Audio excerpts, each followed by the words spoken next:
dragii mei, bine ați venit, bine ați revenit, eu sunt Meme și ca de obicei vă reamintesc cât de minunați sunteți. Astăzi voi face o citire interactivă, să vedem înaintea tranzitului lui Pluto prin Vărsător, care urmează să se întâmple, ce și cum gândește în acest moment o persoană dragă vouă sau persoana la care voi vă gândiți. Voi folosi aceste două seturi de cărți, numărul 1 și numărul 2. Alegeți voi cu intuiția, în funcție de numere, de ce vă doriți, puteți pune pe pauză și apoi începem. Bun, pentru cei care ați ales acest set sau numărul 1, să vedem care este energia acum și ce gândește, ce spune. Eu de obicei nu fac acest gen de citiri, dar odată cu intrarea lui Pluto în Vărsător, lucrurile se vor transforma și acolo vor căpăta un alt sens și o nouă direcție. Și să vedem, poate vă ajută mesajul. O persoană la care vă gândiți voi acum, la ce se gândește, cum vă vede.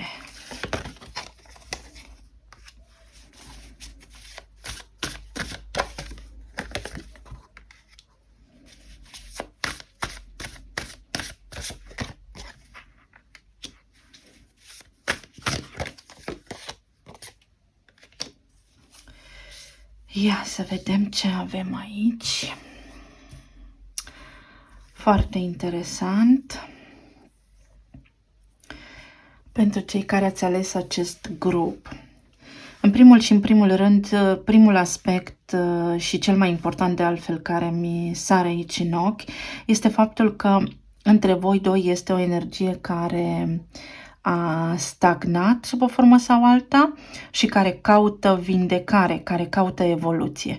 Este o relație sau este o persoană care în viața voastră a avut o conotație karmică foarte puternică, dar care este menită să vă ducă către evoluție și către adevăratul sens al vieții voastre. Steaua este direcția pe care cumva, sub o formă sau alta, noi ajungem, dar care ne arată în permanență că avem de parcurs un drum până la rezultatul pe care ni-l dorim. Iar 4 de monede este o vibrație karmică. Este o carte care ne spune că vom continua să stăm în acest raport relațional până în momentul în care noi ne vom asuma puterea. Deci persoana la care vă gândiți voi acum, pentru unii dintre voi, este deja într-o altă relație. Într-o altă relație care îi dă puterea sau care a făcut-o sau care l-a făcut să se simtă foarte puternic. Dar în sufletul lor, undeva acolo ascuns, încă se gândesc la voi sau încă sunt conectați karmic și energetic cu voi. Vorbim aici despre o persoană care analizează dacă a luat decizia corectă, pentru că în acest moment voi, în percepția lor sau la nivel energetic, vă prezentați foarte solari, foarte puternici și voi la rândul vostru și foarte stăpâni pe viața voastră, dar în egală măsură care, dacă ați avea ocazia, le-ați tăia instant și direct avântul. Și atunci este o persoană care, indiferent de locul în care se află astăzi, dacă este mai aproape sau mai departe de voi, deși steaua înseamnă îndepărtare, nu îndrăznește să facă un pas înainte, pentru că voi aici vă poziționați ca împăratul, este cel care deține controlul. Dacă nu sunteți voi împăratul, puteți inversa rolurile și atunci ei sunt cei care sunt acum captivi în propria lor minte și în propria lor dorință de a se îndepărta de voi, dar regretă faptul că au făcut acest pas. Sunt două energii puternice aici, cea a reginei de monede, care spune o relație tradițională în care am încredere cu tot sufletul meu, și o altă persoană care spune este viața mea, am doar o viață și vreau să mă bucur pe deplin de ea. Și aici sunt niște neclarități, niște discuții care au avut loc, dar care au creat un efect karmic între voi, care acum cere să fie vindecat. Elixirul vieții, pentru ca ambele persoane să... Ok, pentru ca ambele persoane să poată înainta, atât voi cât și persoana la care vă gândiți voi, trebuie tăiat cumva un rău de la rădăcină. Trebuie adusă o vindecare aici și trebuie ca dragostea să renască. Iar aici am o relație atipică, sub o formă sau alta. Pentru unii dintre voi s-au îndepărtat de voi pentru că nu se simțeau confortabil alături de voi, avea o lipsă, persoana aceasta avea o lipsă, avea un complex de inferioritate față de voi. Fie voi erați mai bine poziționați la nivel financiar față de ei, fie voi erați mai înțelepți, fie voi erați mai educați și această persoană s-a simțit amenințată de capacitatea voastră intelectuală sau de evoluția voastră spirituală, fie invers, voi erați cei care vă simțeați inferiori lor și prin această modalitate cumva le-ați hrănit ego-ul. Puterea este o carte care vorbește despre puterea noastră interioară, dar și despre un ego în lumea exterioară care se alimentează prin a deține controlul și puterea asupra altora. Înseamnă o conexiune care posibil să fi fost toxică, dar care în plan subtil și în realitate să aibă o conotație spirituală foarte importantă care duce spre evoluție. Important este ce ton dați voi relației voastre sau cum alegeți voi să vă raportați la această relație și la această realitate. Pentru ca voi doi acum să fiți împreună, situația este un pic atipică. Nu sunteți aliniați în conformitate cu legile universale sau unul cu celălalt în tot cazul. Există aici o energie toxică, dar deopotrivă această energie este și cea care vă împinge mai departe către evoluție. Să vedem ce analizăm aici. Regina de monede, simt că sunteți voi. 5 de monede. Pentru voi în acest moment, această carte a elixirului vieții înseamnă acest abandon. Probabil că această persoană, când s-a îndepărtat de voi, v-a luat și puterea, v-a luat și bucuria de a trăi, v-a luat și pentru unii dintre voi stabilitatea în casă, stabilitatea financiară și așa mai departe. Și voi în acest moment vă simțiți neajutorați, vă simțiți neputincioși și tocmai de aceea a apărut aici puterea, pentru ca voi să vă recăpătați puterea interioară. Dacă voi vă recăpătați puterea interioară și încrederea în voi înșivă, atunci clar, telepatic această persoană vă va simți și va fi atrasă de puterea voastră interioară și va încerca o apropiere față de voi. Pentru 2 de monede, aici vorbim despre a colabora. Sub o formă sau alta, această persoană a simțit că nu poate colabora sau a plecat în căutare de bunuri materiale sau a plecat în căutarea unei afirmări, ceva care să îi hrănească ego-ul, care să îi hrănească imaginea sa despre sine și care să îi aducă putere. Această persoană a căutat puterea. 9 de monede aici are asul de cupe, a căutat să se redefinească, a căutat iubirea pentru plăcerile vieții, să știți. Asul de cupe înseamnă și vindecare și cumva v-am spus că avea un conflict interior major la nivel financiar, unii dintre ei, iar la nivel de stimă de sine, alții dintre ei. Asul de monede. Această persoană în acest moment caută, construiește ceva, caută să se afirme, caută să studieze, caută să înțeleagă niște lucruri, dar în egală măsură caută împlinirea.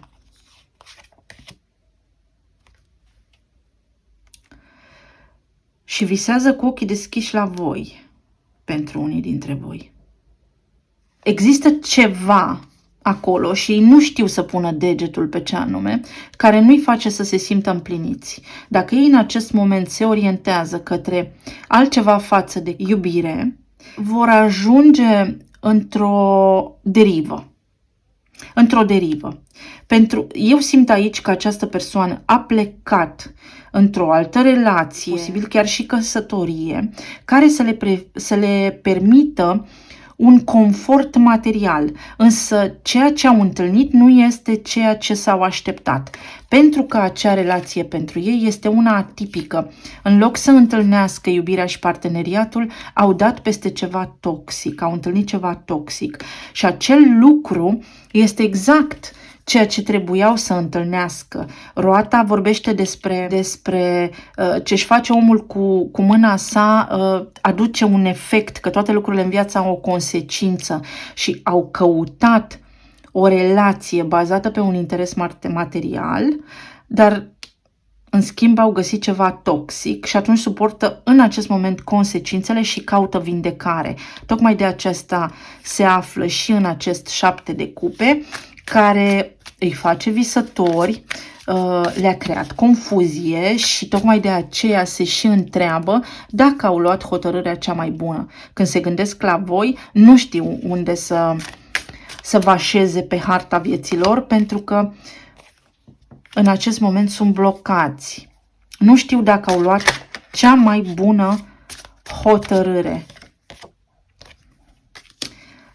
Când se gândesc la voi, dragii mei, oamenii la care voi vă gândiți acum, au o stare de anxietate, au întrebări, se îndoiesc de propriile lor decizii. Unii dintre ei admit că au luat o hotărâre greșită, unii dintre ei vor să reconstruiască, analizează. 2 de monede vine către 3 de monede și analizează. Analizează posibilitatea de a o lua de la început pentru unii dintre voi, cu voi, dar în egală măsură sunt și pe loc, nu știu ce să facă. Oamenii aceștia, înainte să vină către voi, au de trecut o probă, proba vindecării, proba înțelepciunii, proba conștientizării, pentru că au plecat pentru niște bunuri materiale sau au plecat către bani sau către a fi singuri, pentru că așa au considerat ei că este mai bine atunci, dar s-au înșelat. Împăratul. S-au înșelat pentru că, iată, se dublează împăratul, au vrut să fie împărat, dar de fapt împărat erau lângă voi, pentru că și voi aveați această energie de împărat. Deci cumva persoana la care voi vă gândiți acum a cam greșit îndepărtându-se de voi, dar în momentul în care vor realiza că această depărtare dintre voi doi nu a făcut decât să îi sece la nivel emoțional, veți ști. Veți ști. Atunci va exista un progres aici. Atunci, de ce a apărut asul de cupe aici? Luna. Pentru că au fost ghidați din subconștient de o traumă, au fost ghidați din subconștient să facă acest lucru, să iasă din sărăcie sau poate au căutat pasiunea, poate n-au știut exact unde să vă plaseze pe voi în relația aceasta, poate au simțit că lucrurile au ajuns cumva într-un punct mort în relația cu voi, dar au ajuns în zid. Într-un punct închis, într-o înfundătură. Și iată, de acolo, 2 de monede, analizează și încearcă să-și dea seama ce au făcut. Analizează ce să facă în acest moment. La ce se gândesc? Nici nu știi cât de greu mi-a fost să mă îndepărtez. Nu cred că s-au îndepărtat de voi pentru că nu au existat sentimente, ci cred că s-au îndepărtat de voi pentru că există o rană de neam aici, o rană karmică care i-a făcut să se îndepărteze pentru ca voi să nu vă îndepărtați de ei. Aceasta este o rană de abandon și aceasta este o frică. O frică de a nu fi părăsit.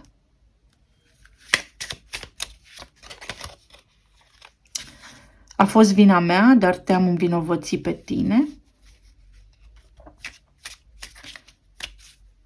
voi ați făcut foarte multe lucruri pentru această relație și cumva pentru că v-ați plasat voi pe locul 2, lor le-a dat experiența și relația voastră aripi să zboare și au tratat acest tron pe care s-au urcat și atenția primită de la voi greșit. Aici avem te vreau, analizează, da? Nu o luăm neapărat ad literam sau poate unii dintre ei chiar vă vor înapoi și atunci analizează să vadă ce au de făcut și nu mă pot opri din a mă gândi la tine. V-am spus că visează cu ochii deschiși la voi aici și gândul la voi acum le produce energia lui 9 de spade. Sunt într-un impas, dar în egală măsură pe un drum închis și nu înțeleg ce au de făcut pe mai departe. Știu că au greșit. Deci acestea sunt gândurile lor la voi în această perioadă. Știu că au greșit și nu știu cum să facă să se vindece sau cum să vină către voi înapoi cerând iertare sau cum să-și recunoască vina, pentru că până la urma urmei sunt în ego, sunt împăratul. Acest lucru v-a dat și vouă ocazia să fiți în aceeași vibrație cu ei. Poate ați lucrat, poate v-ați vindecat, poate ați avut o ambiție să le dovediți și voi lor ceva.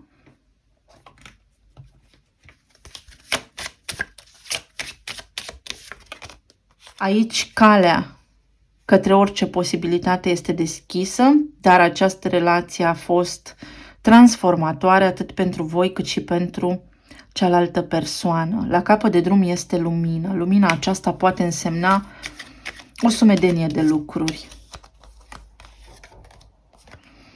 Pentru amândoi dintre voi poate însemna noroc, evoluție spirituală, realizare, vedem aici din nou tema fluturilor, o înălțare, o vindecare, o evoluție. V-ați maturizat în procesul acesta. Poate acum puteți oficializa ceva. Poate persoana aceasta acum oficial își va asuma răspunderea și viața. Sau poate acum vor trece la lucruri mai serioase și nu vor mai fi așa superficiali ca înainte. Unii dintre ei au căutat să avanseze. Alții dintre ei sunt persoane care au legătură cu instituții. Alții dintre ei au căutat, v-am spus, din ego, onoruri,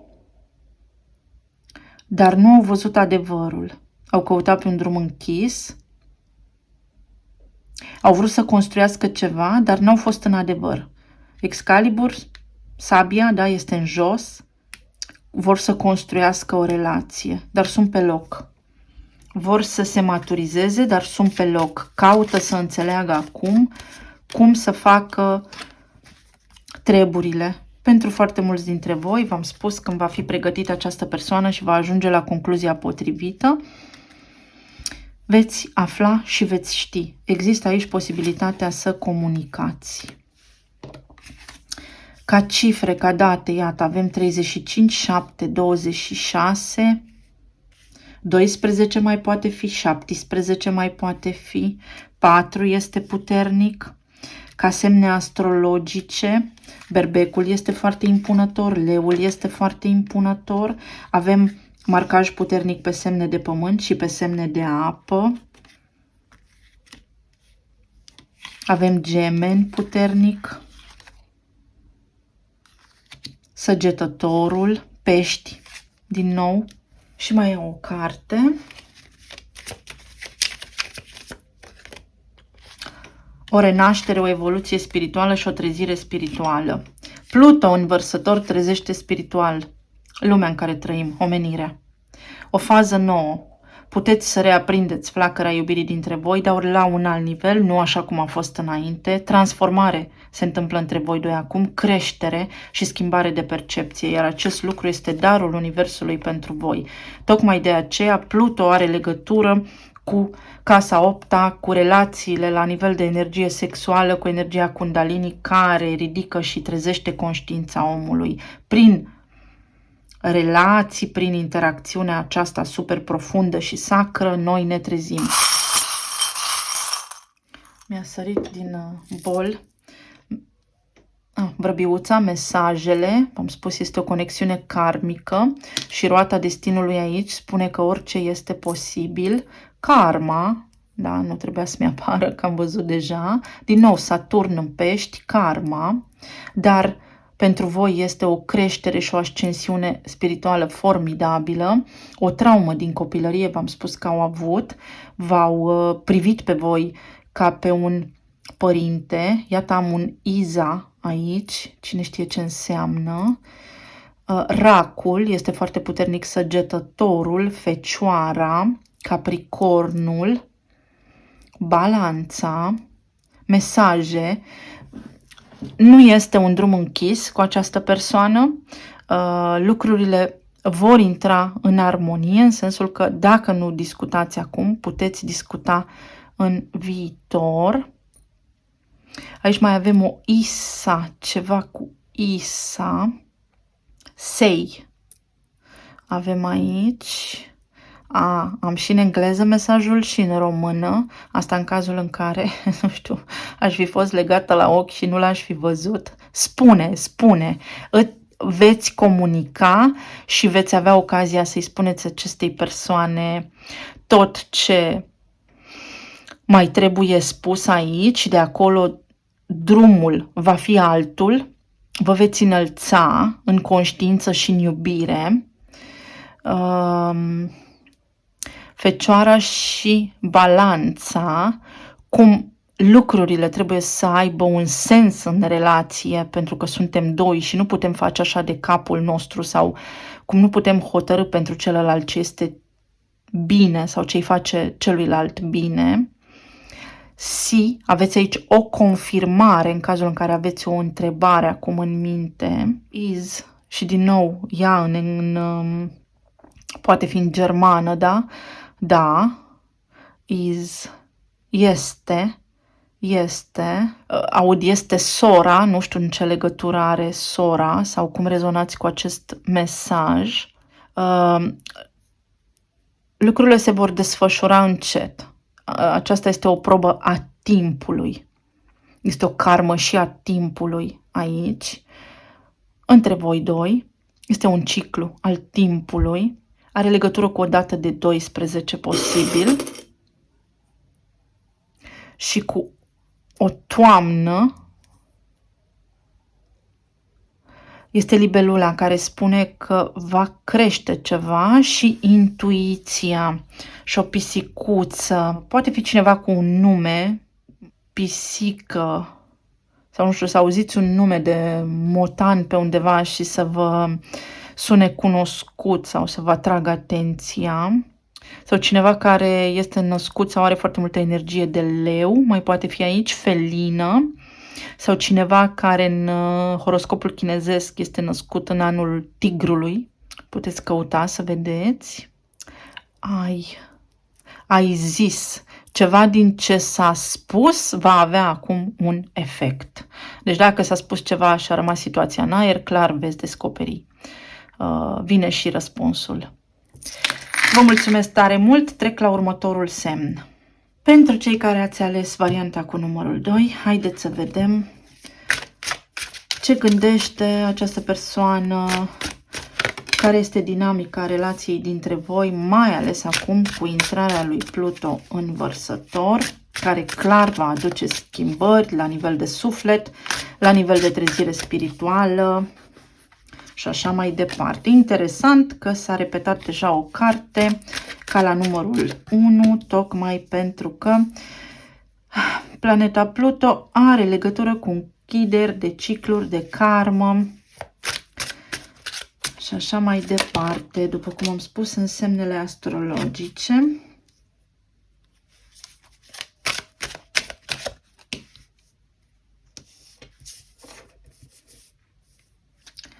Foarte interesant.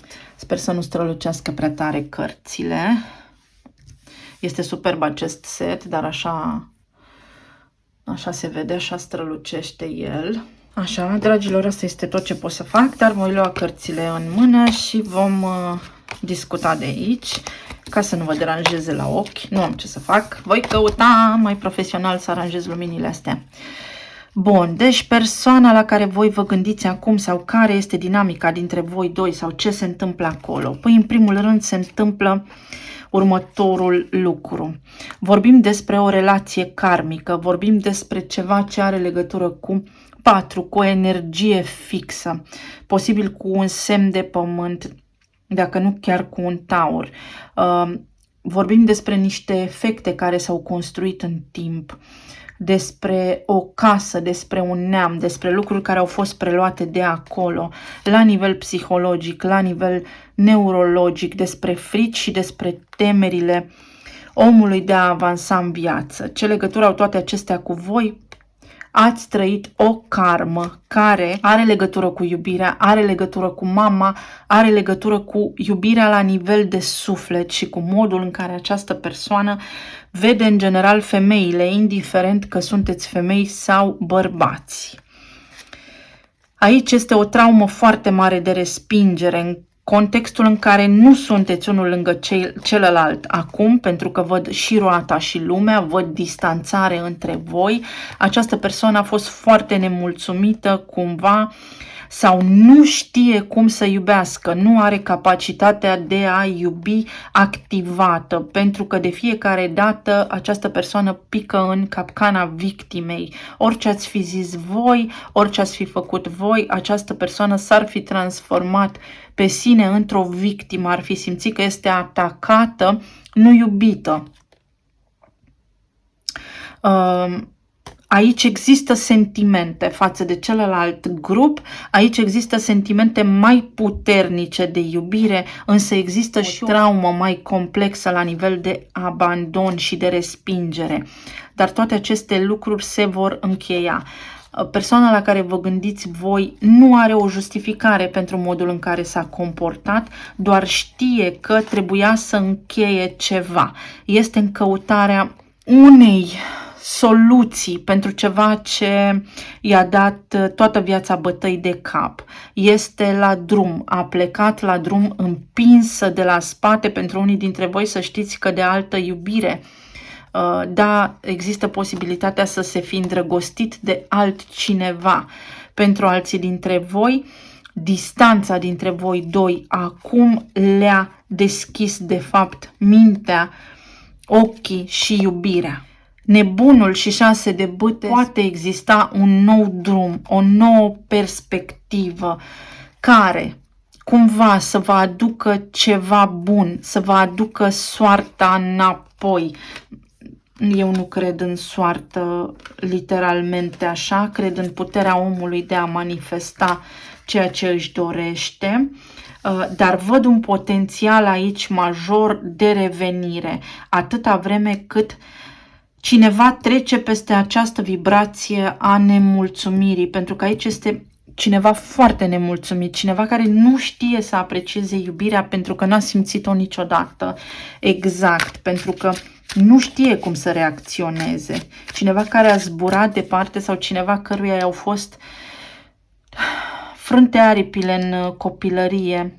Ceasul cosmic se învârte și 6 de bâte spune că există progres aici, că există o recunoaștere. Cineva, această persoană, își va recunoaște, va ajunge la concluzia că are sentimente pentru voi, pentru unii dintre voi. Și posibil, da, foarte posibil să vrea un nou început.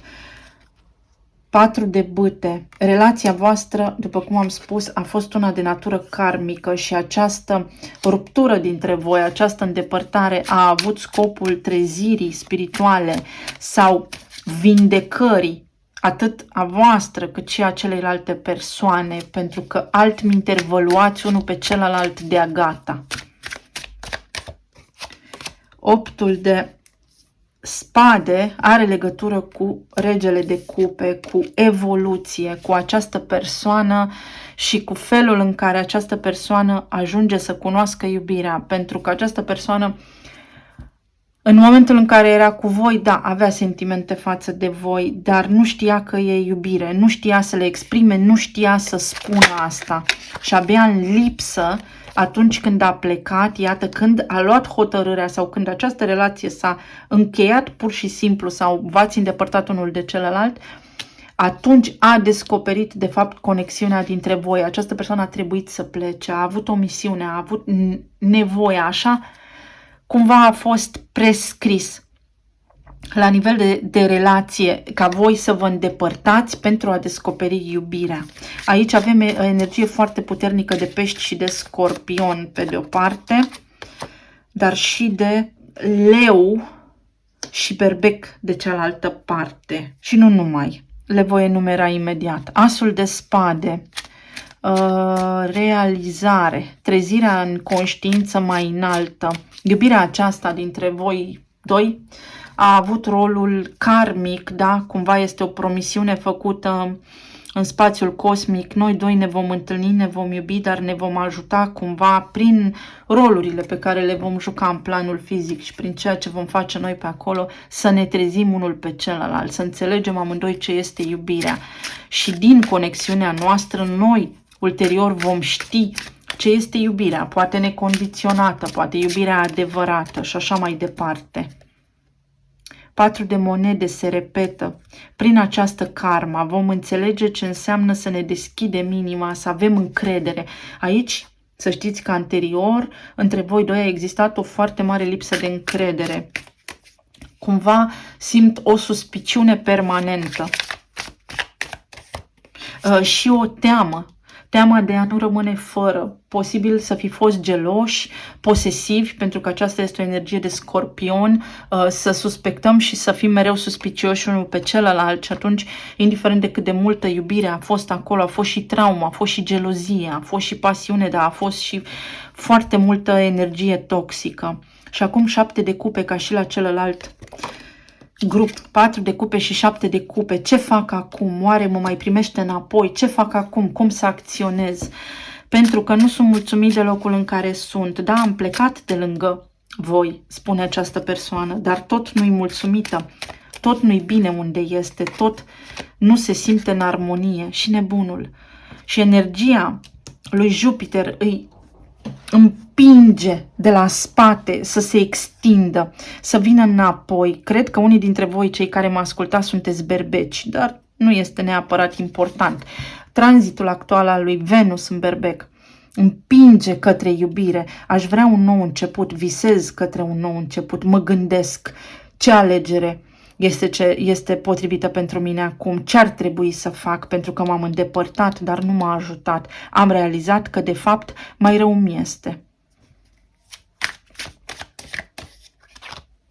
10 de spade, mai rău mi este că succesul aparent, de fapt, a fost în detrimentul meu, că ceea ce am crezut că mă va bucura, de fapt, m-a epuizat, m-a drenat energetic. 8 de bâte și atunci comunic. Unii dintre voi, posibil să fiți la depărtare, nu pe aceleași meleaguri, nu pe același teritoriu, dar aici există o apropiere. Cineva acum, această persoană caută, ar vrea o apropiere, dar nu știe cum să o facă. Oricum, între voi, ce a fost mai rău a trecut. Spânzuratul. Ar vrea să comunice, vrea, deci toți ochii sunt cumva pe această dorință, dar există un blocaj aici. Există o nevoie de vindecare, o nevoie de a schimba percepția sau nu pot trece peste ceea ce au făcut. Au făcut ceva grav. Au făcut ceva făcut foarte mult rău și atunci nu știu cum să vină înapoi, nu știu cum să se deschidă, nu știu cum să vă abordeze, să știți. Regele de bâte. Nu știu cum să vă abordeze pentru că voi emiteți de la distanță forță. Din nou, o energie de leu foarte puternică. Voi emiteți de la distanță forță, iar ei nu. Nu sunt în acest moment așa și fac planuri. Au o strategie, analizează. Analizează modul cum. Unii dintre ei s-ar putea pur și simplu să vină, să vă spioneze sub o formă sau alta și să vă întâlniți din întâmplare și pun ghilimelele de rigoare pe stradă. Unii dintre voi ați divorțat sau pur și simplu se gândesc că le-ați tăia orice formă de comunicare în cazul în care ei ar încerca să comunice cu voi. Și acest lucru îi frânează împăratul, le frânează puterea. Voi sunteți împăratul în timp ce ei sunt regele de cupe. Da, au descoperit că au sentimente pentru voi. S-ar putea unii dintre ei să fie căsătoriți sau în altă relație cu cineva care îi spionează și este foarte gelos. Acest lucru nu le place pentru că au ieșit dintr-o relație cu voi unde lucrurile erau de așa natură încât să se simtă controlat, dar în egală măsură își recunosc și sentimentele, iar această persoană va căuta să se reclădească. Este pe o pantă de ascensiune, caută să se reîntregească, să știți. Caută ascensiune, caută să facă ceva care să le ofere demnitatea, astfel încât voi să nu-i refuzați. Și se repetă roata destinului. Cercul se învârte. Dacă acum sunteți în blocaj sau în lipsă de comunicare, veți comunica. Avem și roata de 2 ori și 8 de bâte. Regele de monede. Unii dintre ei posibil să fie căsătoriți sau unii dintre ei posibil să aveți un șoc cu turnul, să descoperiți că s-au căsătorit sau că se vor separa cu regina de spade și cu regele de monede aici, se vor separa. Unii dintre ei, să știți că au mers după un fals suflet pereche și au zis nu, 4 de monede, eu merg pe o cale tradițională pentru că vreau familia tradițională, copii, etc. Așa am fost învățat, așa mi-a spus mie societatea că trebuie să fac. Și când am ajuns acolo m-am izbit de zid, pentru că nimic din ce am crezut eu nu este așa cum s-a întâmplat, ba chiar posibil să fi făcut și nuntă, 4 de bâte aici, da? Și a lăsat relația cu voi deoparte, s-au dus în altă parte, dar aici nu merge bine. Și atunci, în acest proces al trăirii, să descopere că de fapt nu e ce le trebuie și să dorească separare. Puterea. Și vor avea puterea să o facă, analizează, au o strategie. Deci persoana la care vă gândiți voi acum analizează și face o strategie pentru planuri de viitor. În legătură cu uniunea pe care o are și în legătură cu uniunea cu voi. Simt aici să iau șamanii, pentru că este o conexiune puternică, da? Luna, iată, din subconștient și 37 vor ajunge la concluzia că ce trăiesc acum trebuie rescris, că nu sunt în armonie, că nu sunt în locul în care trebuie. Au trecut prin niște etape și vor mai trece prin niște etape. 37.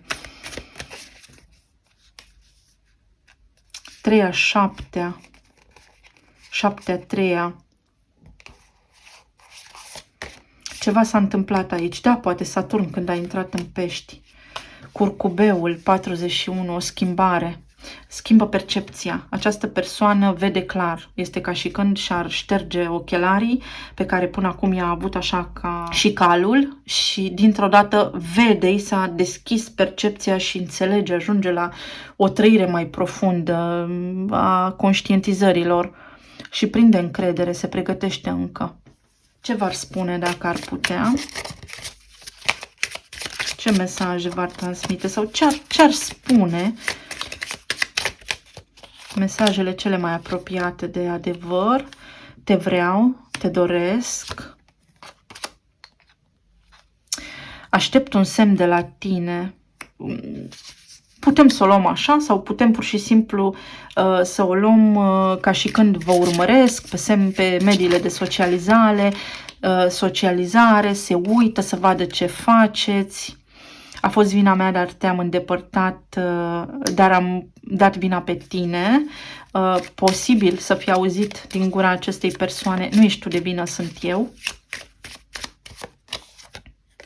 Tu ești în regulă și v-am spus că e ceva foarte spiritual aici, sunt recunoscător pentru lecția spirituală. În acest proces de separare și de trezire, această persoană a înțeles ceva.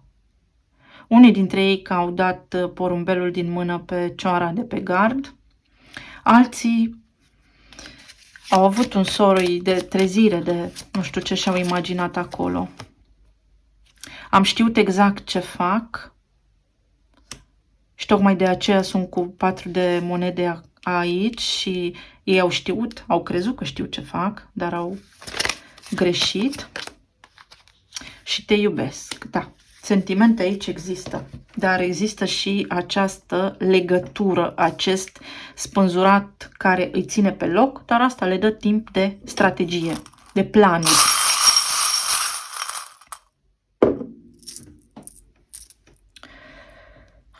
Așa, nu se vor da bătuți, vor încerca să repare cumva. Cumva au ajuns, conform expresiei, cu cuțitul la os și știu că este momentul să facă ceva, dar aici, în acest moment, sunt captivi în propria lor dorință, în propria lor minte și nu pot evada. Acesta este un 8 de spade, o vibrație în care se pun singuri, dar pentru care au cheia și cheia va fi iubirea. O pisicuță neagră și o lună nouă, ca și la celălalt grup. Odată cu ciclurile lunare, veți vedea progres în relația voastră. Este ceva aici cu luna, da? Ritualuri se fac la lună, nu știu ce importanță are pentru voi. Un săgetător, totul se va extinde odată cu ciclurile lunare. Este trifoiul cu 4 foi aici, care spune că situația va fi una norocoasă pentru voi. Au acționat din instinct primar.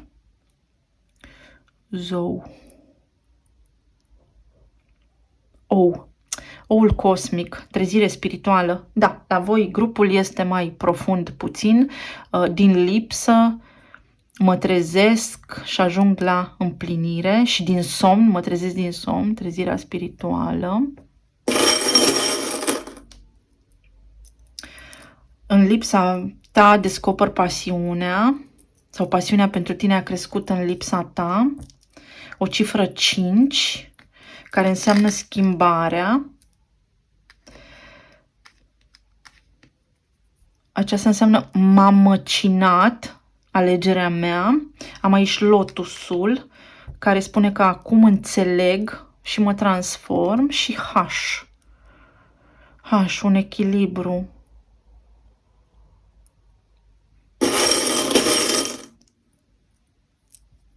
Un semn al taurului poate fi aici, un semn al berbecului și al săgetătorului, foarte mult element de foc, o mândrie. Din mândrie și din aroganță au acționat greșit, dar iată o răscruce de drumuri. Se va întâmpla aici ceva care va schimba macazul și linia temporală, în funcție de cum veți vibra și voi și ei. Ca semne astrologice avem puternic berbecul, pești, avem leul foarte puternic, săgetătorul, avem scorpionul puternic, avem pești, avem capricornul puternic, leul din nou am spus, pești, toate semnele de aer puternic, scorpionul din nou, berbecul, scorpionul din nou, foarte puternică energia marțiană, 8 de spade, iată-l că iese din Gemeni, mai poate fi aici. Cam atât, dragii mei, sper să vă fie de folos mesajele, eu vă îmbrățișez cu drag și să ne reauzim cu bine. Pa, pa!